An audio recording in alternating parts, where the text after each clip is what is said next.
Hi everyone, Janie here. Welcome back to my garden.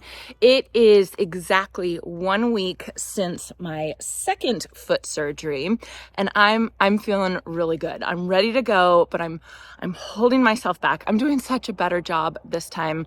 I had my first surgery back in the fall, and that was obviously a bigger surgery. It was more intense, and I don't think I gave myself enough time to recover from that surgery because I was in pain for a lot longer.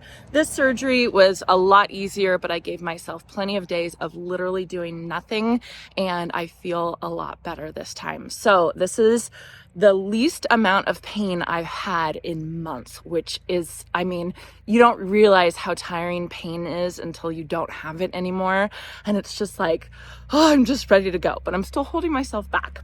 I want to say a huge thank you to all of you for all your well wishes, your comments, your emails, your DMs on Instagram. You all are just so sweet. And as I was lying there doing nothing, it was so nice to read all of that. My plan for today in the garden is to do one job, and it's going to be a short video. I'm just going to warn you all, but I have a bunch of things that I want to do, but of course I'm going to hold myself back because I only want to be out here, I don't know, for like 45 minutes or an hour, and then I'll go rest and then, clean the house and do the stuff that I have to do.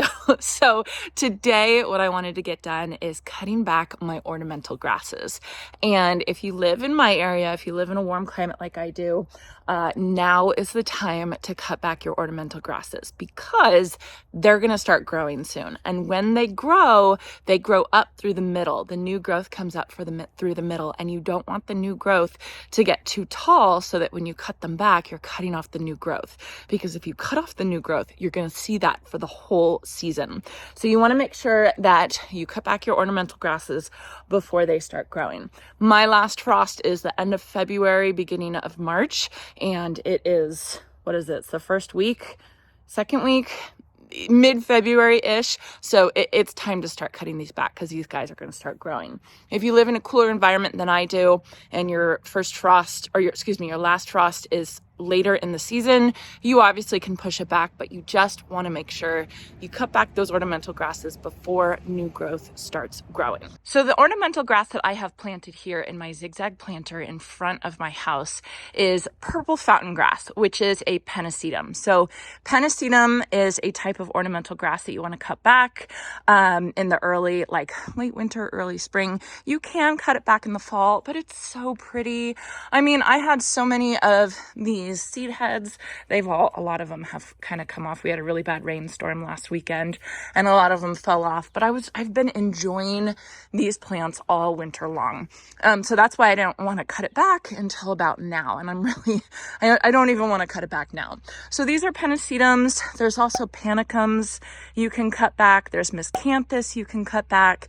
Haconocloa you should cut back.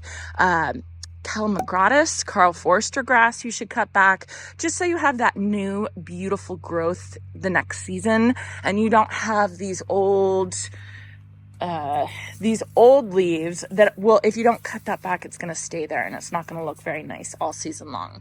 So I am going to cut back my purple fountain grass right now. A trick that everybody uses to make it easier to cut back ornamental grasses is to basically wrap the whole thing up in string, or you can use bungee cords. I don't have any bungee cords right now, so I'm just going to use some twine. But basically you wrap the whole grass up, and then that makes it really easy to cut it at the bottom.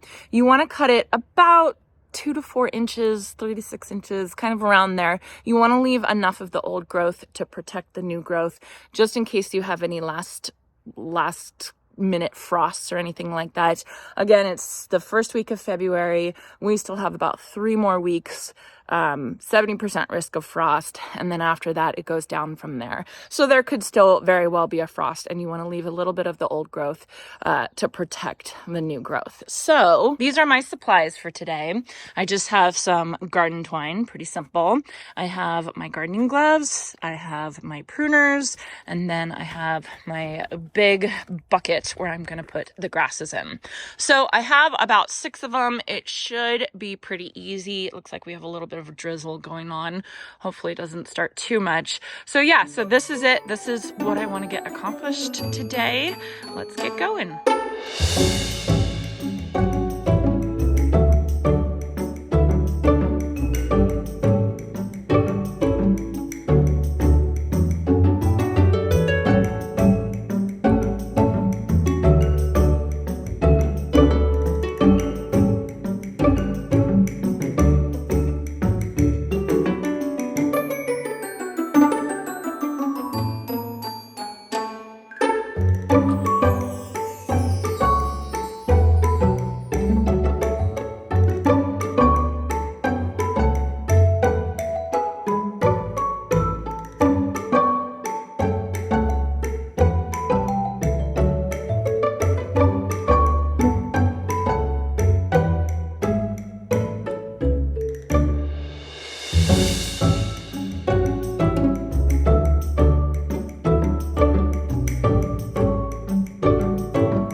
And I am all done. It looks bare. It looks so bare. I really, really love having those grasses in this zigzag planter. I just think it is so beautiful.